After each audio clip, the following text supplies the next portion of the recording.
Halo, Q.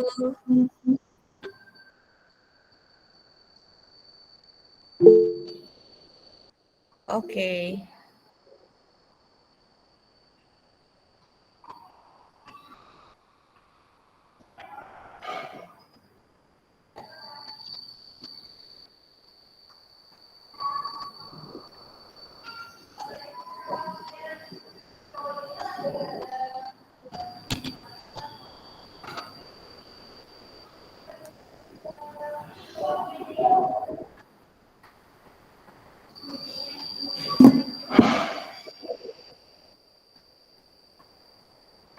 Ayo Q, apa sudah bisa dimulai?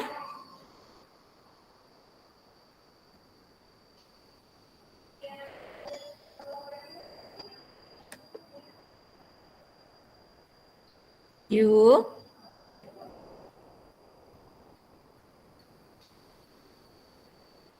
Oke, apakah ada volunteer yang ingin memimpin doa?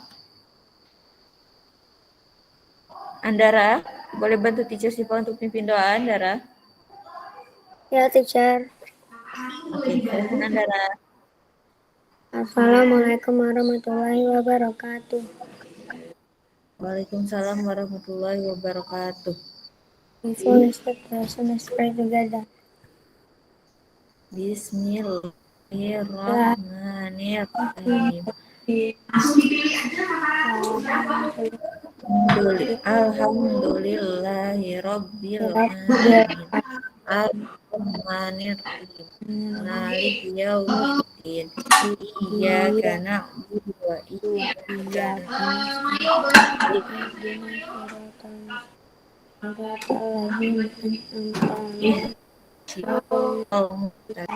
Siratal mustaqim ghairil maghdubi 'alaihim waladdallin. Amin. Rabbighfirli warhamni warzuqni fahma.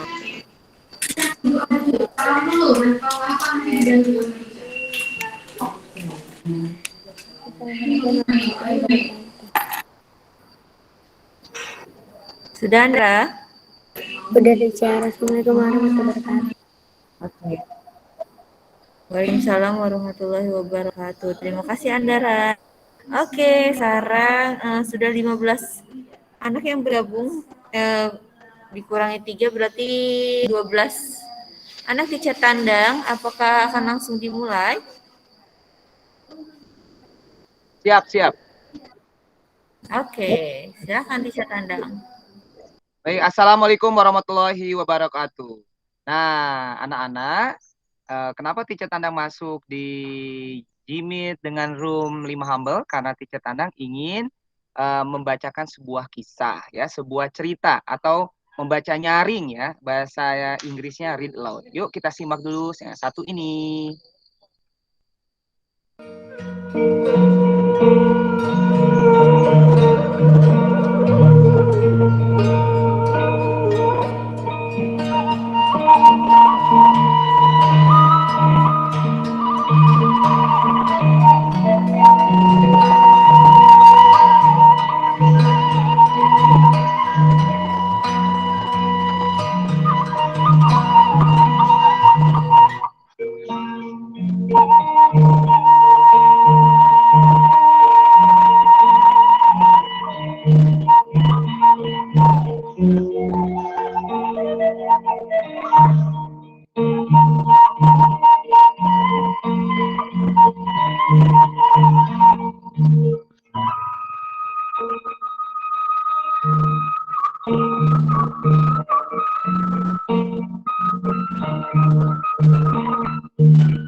Oke, anak-anak, terdengar suara teacher?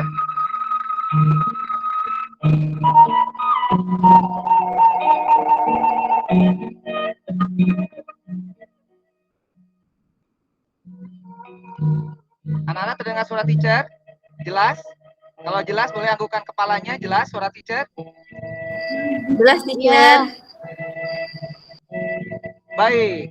Nah, pagi ini dengan ditemani suara musik kecapi suling dari daerah Jawa Barat, Teacher Tandang akan bercerita mengenai kisah yang sangat melegenda dari tanah Jawa Barat yang bernama cerita Ciung Wanara. Tepuk tangan dulu.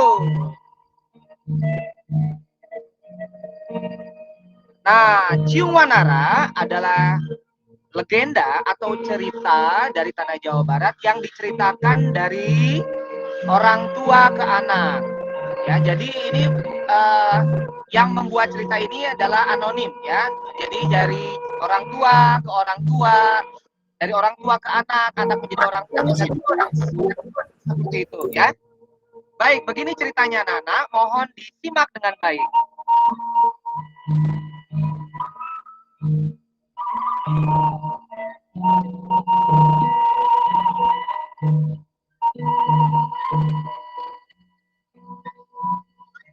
Pada zaman dahulu kala, di sebuah daerah di Jawa Barat, terdapat kerajaan yang bernama Kerajaan Galuh. Kerajaan Galuh dipimpin oleh seorang raja yang bijaksana. Raja tersebut bernama Raden Barma Wijaya Kusuma. Sang raja memiliki 2 permaisuri.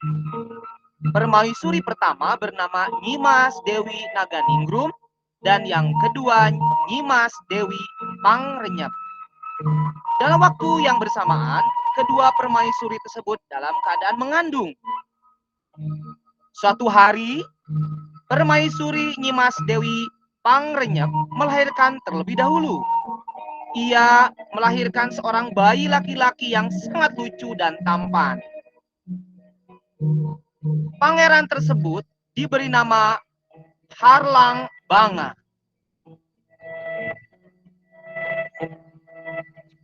Tidak lama kemudian, permaisuri Dewi Naganingrum pun akan segera melahirkan. Dewi Pangrenyep bergegas untuk membantunya.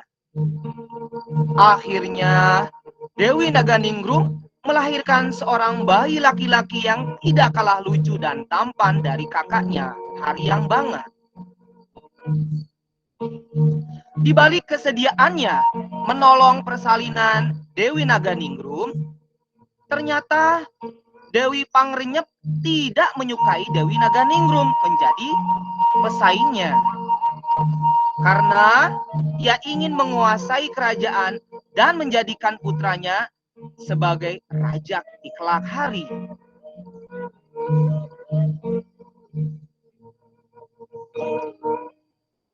Ia pun merencanakan niat jahatnya yang sudah ia susun agar sesuai dengan harapannya.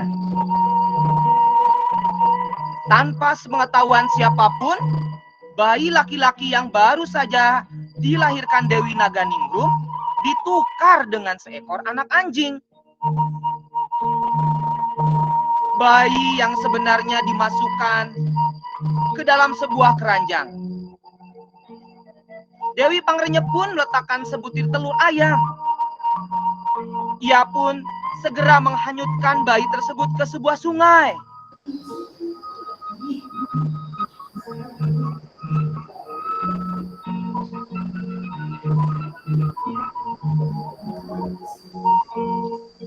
Di kerajaan terjadi sebuah kehebohan. Kabar yang sangat mengejutkan, menggemparkan seluruh isi istana dan rakyat. Mengetahui kenyataan ini menghancurkan harga dirinya sebagai raja. Bagaimana tidak, permaisuri yang selama ini ia cintai sudah melahirkan seekor anak anjing. Dalam keadaan marah, akhirnya raja segera memanggil penasehat raja yang bernama Ki Lengser. Namun, memanggil Ki Lengser bukan untuk meminta sebuah nasihat, tapi memerintahkan Kilengser untuk segera membunuh Dewi Naganingrum dan mayatnya dibuang jauh-jauh. Raja memerintahkan Kilengser segera melakukan tugasnya.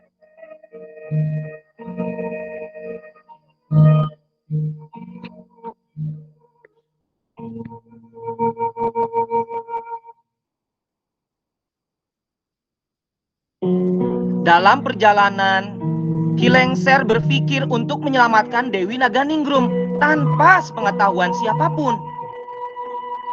Kilengser yakin kejadian yang menimpa Dewi Naganingrum adalah sesuatu kebohongan. Namun, ia tidak mempunyai bukti untuk membantu Dewi Naganingrum. Kilengser membawa Dewi Naganingrum masuk ke dalam hutan belantara.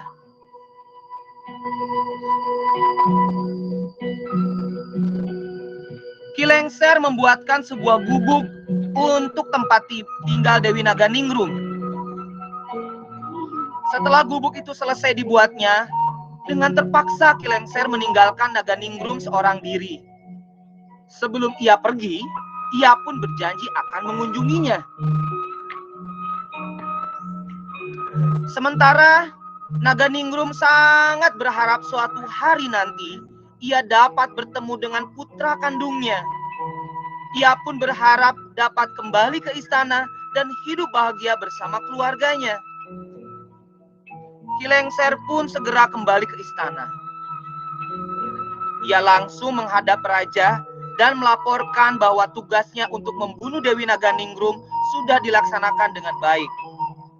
Untuk membuktikan bahwa ia sudah melaksanakan tugasnya, ia membasahi senjatanya dengan darah binatang buruan yang ia temui di dalam hutan.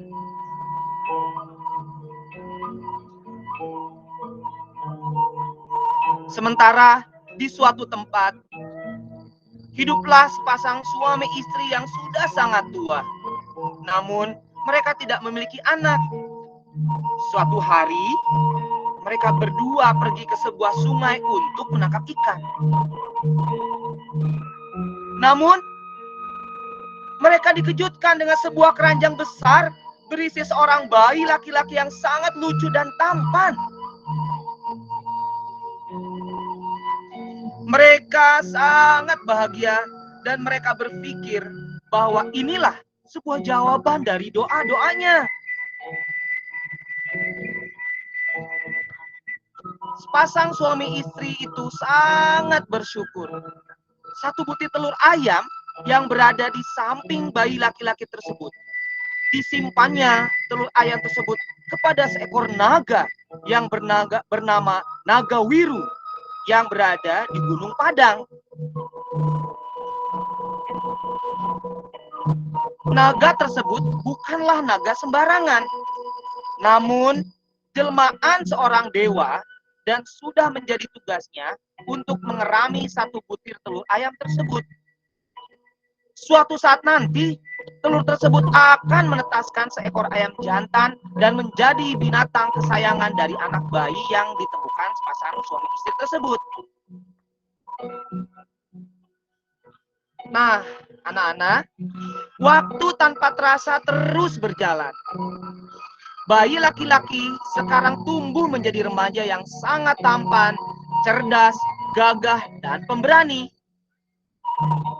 Anak tersebut diberi nama Ciung Wanara.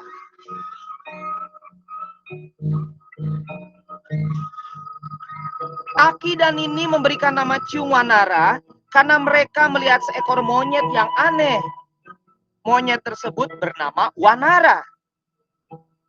Kemudian mereka pun melihat seekor burung yang bernama Ciung.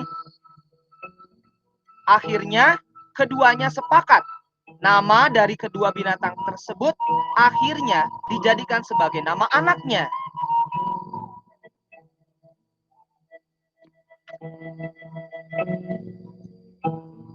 Ciung Wanara tumbuh menjadi seorang pemuda yang sangat tampan. Suatu hari, ia ingin sekali pergi ke Galuh untuk mengembara. Awalnya, Aki dan Nini tidak mengizinkannya. Namun, karena anaknya terus memaksa, sebelum ia berangkat ke kerajaan Galuh, ia bertanya, siapa ayah dan ibu kandungnya. Awalnya Aki dan Nini tidak mau menceritakan kebenarannya. Namun, Ciungwanara terus bertanya. Aki menjelaskan bahwa ayah kandungnya adalah seorang raja dari kerajaan Galuh. Dan ibunya diasingkan di dalam hutan belantara. Mendengar penjelasan tersebut, akhirnya Ciungwanara berangkat ke kerajaan Galuh dengan membawa ayam jantan kesayangannya. Setibanya di kerajaan Galuh, ia bertemu dengan dua orang pati yang bernama Purawesi dan Puragadi. Kedua pati tersebut tertarik dengan Ciungwanara karena ia membawa seekor ayam jantan. Kedua pati tersebut menghampiri dan mengajaknya untuk adu ayam. Ciungwanara menerima tantangan dari kedua pati tersebut.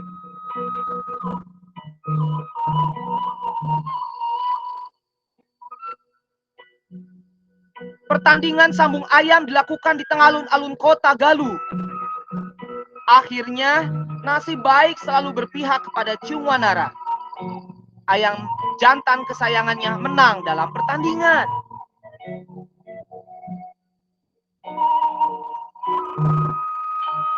Kemenangan Ciungwanara tersebut langsung tersebar ke kerajaan. Kemenangan itu terdengar oleh sang raja bahwa ada seorang pemuda tampan memiliki seekor ayam jantan yang sangat tangguh. Akhirnya, takdir mempertemukan ayah dan anak yang sudah dipisahkan oleh perbuatan Dewi Pangrenyep. Ciungwanara datang ke istana untuk bertemu dengan raja. Ia pun membuat kekacauan di depan istana.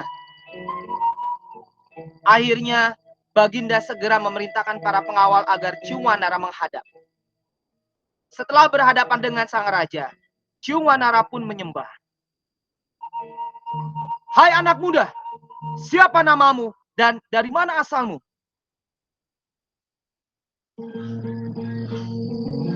Nama hamba Ciungwanara, putra dari Aki dan Nini Balangtrang dari desa Geger Sunten. Jawab Ciungwanara dengan lantang. Apa maksud kedatanganmu kemari?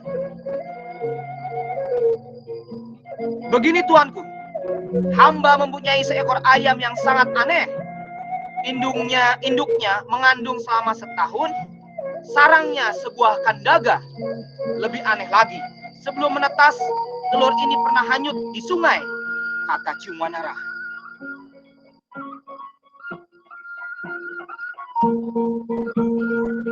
Raja teringat pada naga ningrum yang mengandung selama setahun.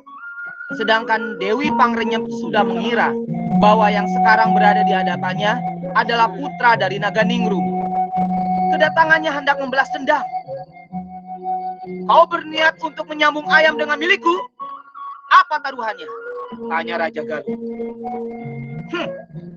Jika ayam hamba yang kalah, hamba bersedia menyerahkan nyawa hamba.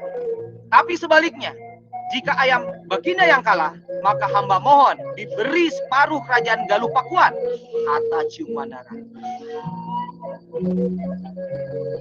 Karena Raja Galuh Pakuan merasa yakin bahwa ayam jagonya akan menang, taruhan Ciungwanara disetujui. Baginda segera membawa ayamnya ke halaman dan diikuti oleh Ciungwanara.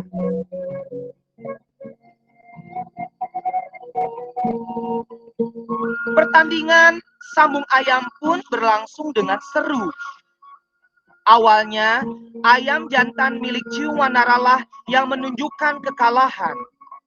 Namun, tiba-tiba ayam tersebut kembali segar dan kuat kembali. Akhirnya, dengan mudah ayam milik sang raja kalah terdesak. Ciungwanara kembali memenangkan pertandingan sambung ayam. Nah, sesuai dengan perjanjian yang telah disetujui, Ciungwanara mendapat negara sebelah barat.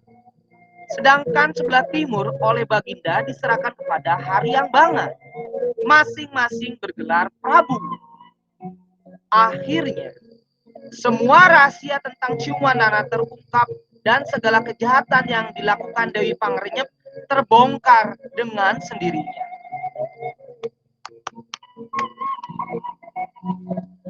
Ki Lengser pun menceritakan bahwa ibu kandungnya masih hidup dan diasingkan di sebuah hutan. Ciumanara sangat bahagia dan segera menjemput ibunya. Ia pun menjemput kedua orang tua angkatnya.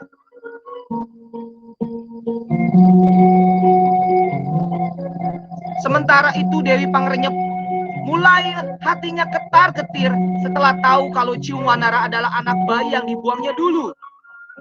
Hingga akhirnya kegelisahan dan kekhawatiran itu pun segera terjawab dan terwujud.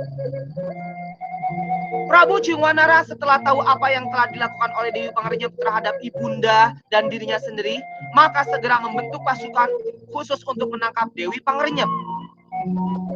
Tanpa menemui kesulitan yang berarti, Dewi Pangrenyep segera tertangkap dan dijebloskan ke dalam penjara istana untuk membayar segala kejahatan dan kekejiannya.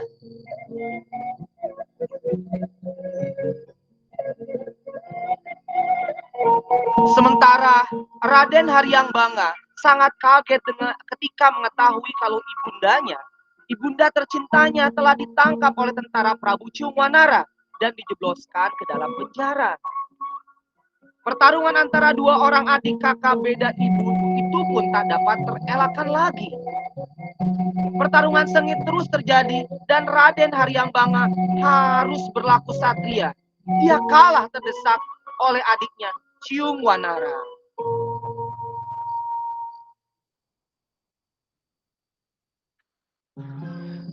Setelah pertarungan itu, kerajaan Galuh benar-benar terbagi menjadi dua. Kerajaan Galuh terbagi dua karena dalam pertarungan tubuh Haryangbanga dilempar oleh Ciumanara hingga menyeberangi sungai Cipamali. Dari sejak itulah kerajaan Galuh terbagi dua. Akhirnya Ciumanara, ibunya, dan dua orang angkatnya tersebut hidup bahagia di dalam istananya yang kemudian bernama Pakuan Pajajara.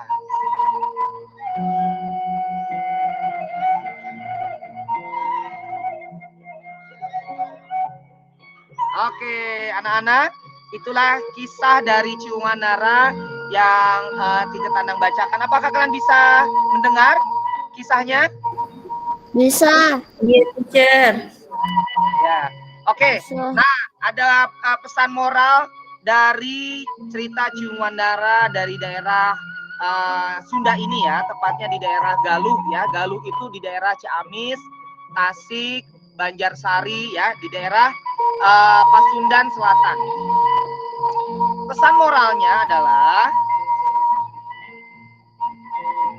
perbuatan buruk akan mendapatkan balasan dari keburukannya di masa yang akan datang. Jadi anak-anak ya, seperti ilmu fisika, namanya ilmu aksi dan reaksi ya. Jadi ketika kita itu memutar ke kanan, maka akan ada putaran ke kiri. Ketika kita menarik, maka akan ada sesuatu yang terdorong, push and pull. Sesuatu yang baik pasti akan Allah ganjar dengan yang baik. Sesuatu yang buruk, walaupun itu hanya sebutir zarah, hanya sebutir atom, maka Allah akan mengganjarnya dengan keburukan pula. Nah, jadi kita tidak boleh memiliki niat yang buruk, ya. Gitu ya anak-anak. Semoga berkenan di hati kalian. Mohon maaf atas segala kekurangannya. Dari Teacher Tandang itu saja. Terima kasih banyak. Kita berikan tepuk tangan dulu untuk Ciumanara. Wow, terima kasih Teacher Tandang. Pesannya sangat mendalam. Berbuatlah baik karena setiap perbuatan itu ada balasannya masing-masing. Ya. Terima kasih Teacher Tandang sudah read aloud di 5 hamba. Saya izin pamit ya. Katanya mau ada orang lain juga ya.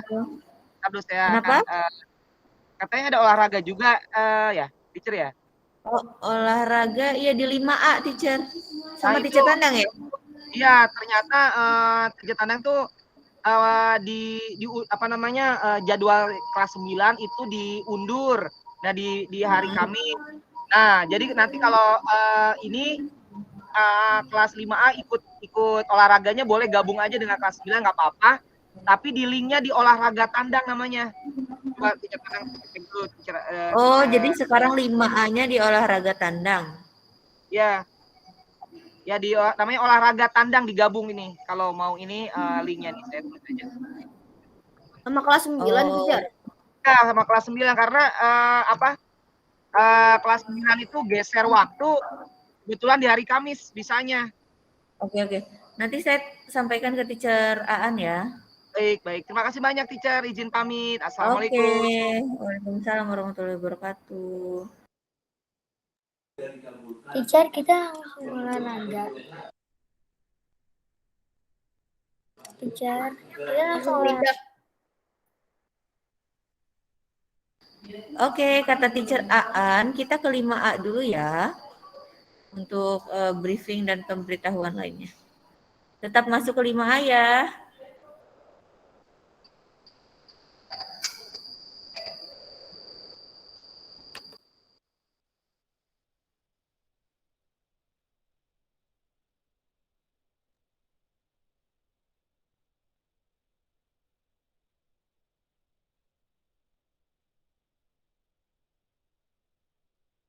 Silakan Abdul Musa Mirza, boleh ke 5A ya.